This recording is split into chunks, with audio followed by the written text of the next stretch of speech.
What is up, fellas? Welcome back to the garage. Today is a big day because we got packages in that we've been waiting for a lot of months to get back to work on our 1962 GT 100 is what I call her. So she's a F100 Unibody that we channeled and sectioned a 2016 Mustang Performance Pack, chassis, everything, wiring, electrical, drivetrain, powertrain, you name it. If it's on that car, it's probably on this truck. We've been waiting for a lot of parts that have been taking forever, and this, I kind of unpacked it already. This decking though is what we've been waiting for because we need to finish the bed floor, and I wanted some kind of cool custom aluminum decking because it's nice and light. I went through a bunch of options to finish out this bed section here, and I've done beds a bunch of ways. I've done stuff with wood, obviously, which is pretty common, and then I've done stuff with like Trex decking just because it's really resistant to, it's just a lot more durable, I guess, but it's also very heavy. I wanted to keep this light, worked through a bunch of things, and I think I came up with, there's a company that I saw make some really cool decking kits called, I think it's Smoky Road Rod Shop. It took a long time. I ordered this stuff like 8 months ago, so it's been a long time coming. Finally, it is here, and we're gonna get into it. Let's get everything kind of inventoried and see what we're dealing with here. All right, so we got a box with our fasteners. Directions, we're not going to need those where we're going. Don't look at those and then try to figure out what all these pieces are without looking at the directions. That's generally how I operate.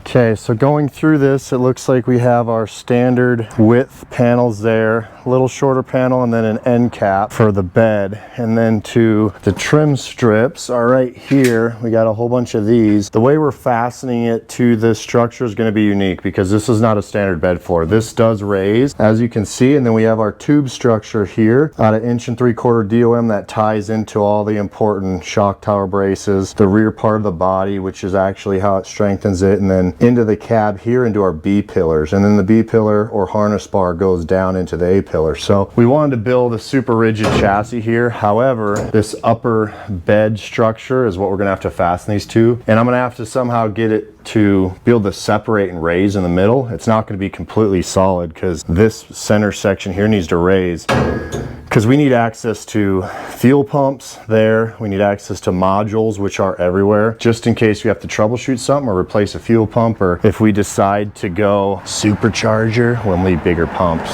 So we got to figure that out. Let's place the panels in and maybe get our length and see if we have to just start cutting length to make sure our width fits as well.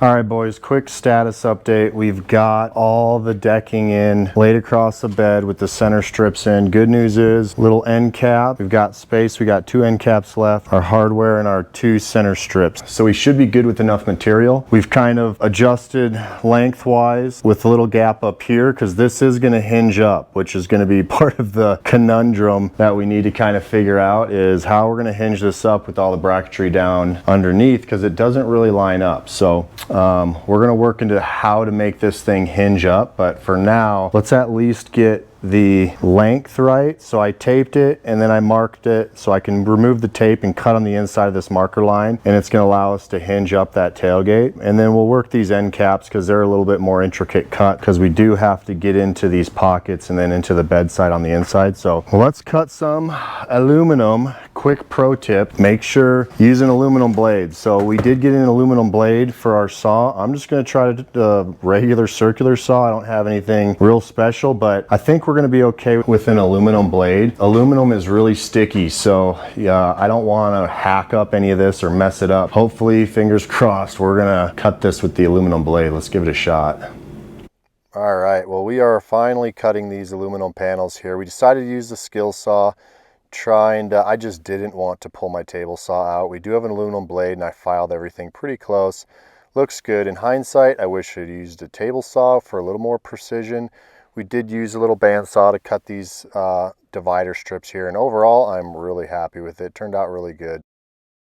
All right, boys, we've got good progress. Got the bed floor in, all cut, and man, it looks really good. So the one problem we've ran into, which I've been kind of anticipating, is, as you know, there's an access panel. This flips up. So I had to do that, or I wanted to do that for accessibility to everything that's in the bed of this truck, which means this is the chassis of a S550 Mustang. We've got way down there, there's the fuel pumps are here, there's modules, there's a bunch of different things that we potentially need to access. So this center section here will hinge up. Problem being is I built all this before I had this bed floor. We waited for this floor for probably 8 months. So this was all built out, and as you can maybe see here, or I can point out, the end of the raised tilt bed is right here. So if I go to raise this, this is the hidden hardware. We'll put a stainless steel bolt in here and just bolt all of it down on this structure. But this part here in the middle where this hinge portion is going to have to be bolted to just that raising portion of the bed, because obviously if it bolted it to the structure, I wouldn't be able to raise it. So problem is the hinge floor stops here. So if I bolt this down, it's going to hold this panel down. Two fixes we could do: if I bolt this panel down, it's going to hold this down, and this panel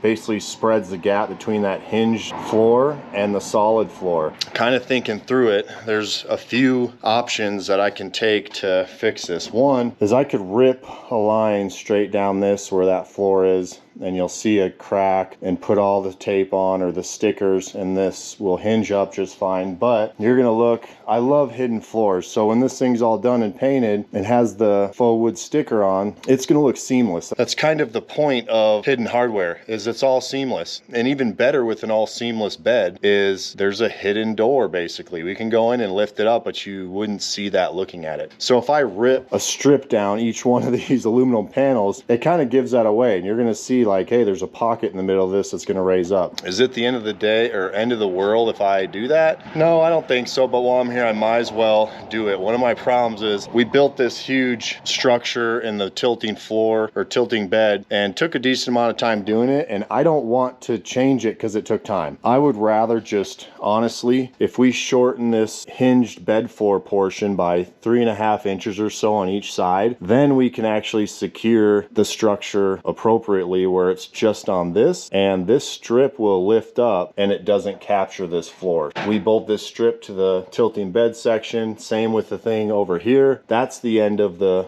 tilted bed, not over here. We just have to basically shorten it by a couple inches, about 3.5 inches each side. So I think obviously that is the right thing to do. So you've got to fight the urge to just go, I did that already, I don't want to fix it.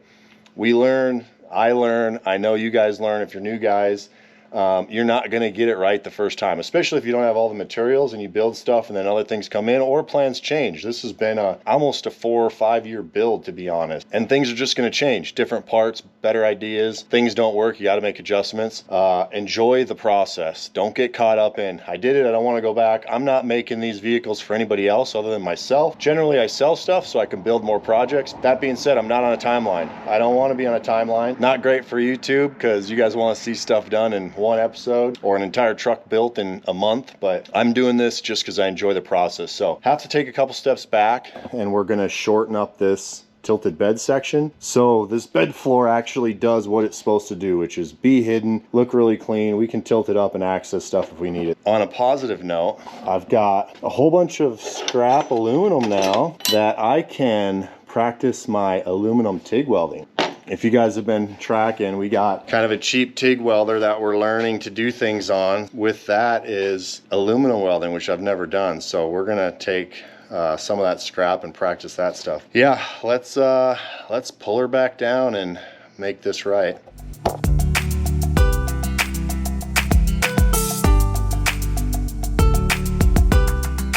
We had to take a couple days to get some material to finish doing this bed. So let me kind of show you what we got. Our old section is over here and she's a big old girl. If you can see this thing, oh, all made out of steel. You know, I enjoy working through the process and cutting this stuff and making it all square and building these hinge mounts. So I was really kind of apprehensive to redo it all, but no kidding, this thing weighs, I mean, it probably weighs 50 pounds or around there. And honestly, it's too wide. It's gonna create problems where I'd have to do some weird things to make this bed work. So I don't want to do that. And we're gonna rebuild it out of aluminum, which will be way lighter because we just got our TIG welder and I'm learning to weld aluminum. Oh, speaking of, here's a couple test strips. So yeah, it's not perfect, but I think we can get her done. I'll probably do a little more practice before I actually build this, but let me show you the material we got. Where's my keys? So we got some material from the metal supply. This is 1x1 square aluminum and it's 16 gauge. So this is even more than we need. I just ordered some extra to practice on, and if I want to reinforce it a little bit, I'll have some extra, but this is this weighs, I feel like it's about 5 pounds, so huge weight reduction, which is also good.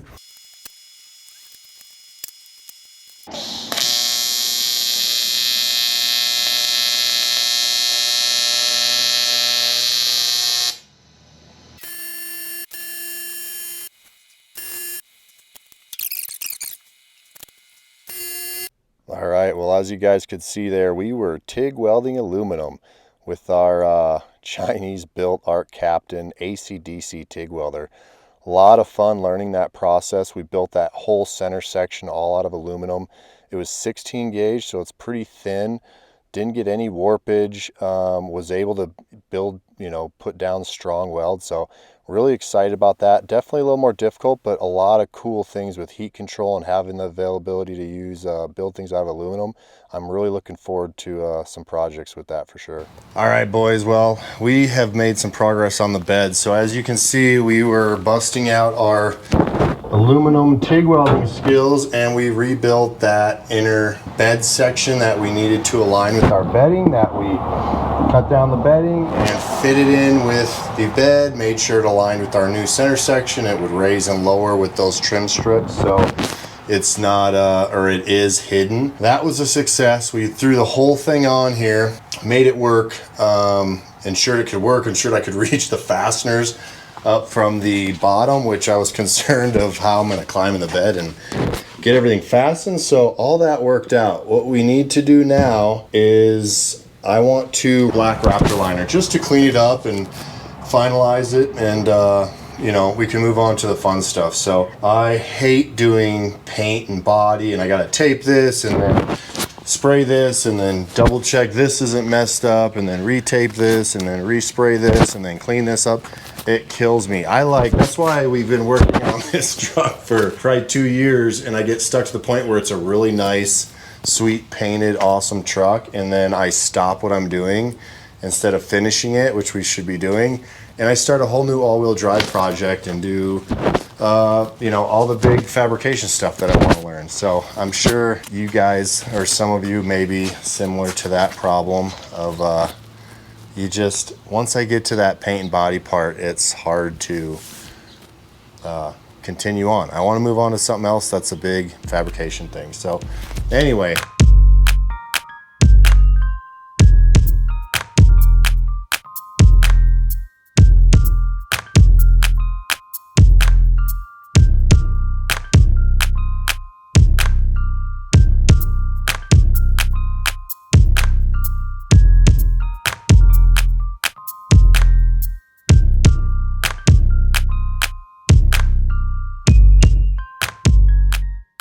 All right, boys, we've got everything taped up and masked off. It's like my Christmas wrapping skills, just more tape the better, double it up, cross it over. So I get paranoid I'm gonna get overspray on the nice paint job. So we've, it looks a little, you know, it's double, triple wrapped, crossed over. We're making sure we don't get overspray. So I'm gonna pull the tailgate down, get the last final touches here, see what I messed up by putting it up. I had to go when I was half through this, and then put some adhesion promoter down, and then we're gonna do our best to get this Raptor liner in on the base of this floor. So let's do it. I wonder if I should take my shoes off when I do this. Maybe. Nah, we'll just squeeze over here. I think we're about there. Let's, I'm gonna have to cover my face with my shirt and tuck my shirt in for fumes because I don't have a freaking mask. I thought I did, I don't, but it shouldn't be too bad, hopefully. Okay, let's mix up our Raptor liner. All right, kids, we have hardener mixed in. Let's just shake it up. All right, do not try this at home, kids. I don't have my proper respirator. I'm just gonna use this to cover up. We're pretty ventilated and I'm not spraying a whole bunch in a confined space, so I'm gonna convince myself this is gonna be okay.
Okay guys, we're just gonna hit one coat.